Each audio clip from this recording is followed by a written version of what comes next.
And a Massachusetts man is facing drug charges after a month-long drug trafficking investigation in the Belfast area.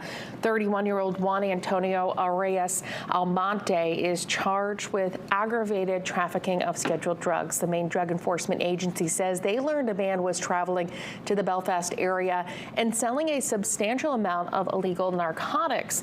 Agents say they only had an alias the man was using and had not been able to positively identify him. Almonte was arrested yesterday after agents received credible information he was on his way to Belfast with a significant amount of cocaine for resale.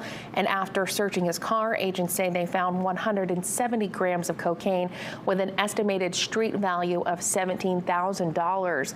Almonte was taken to the Waldo County Jail where bail was set at $50,000 cash.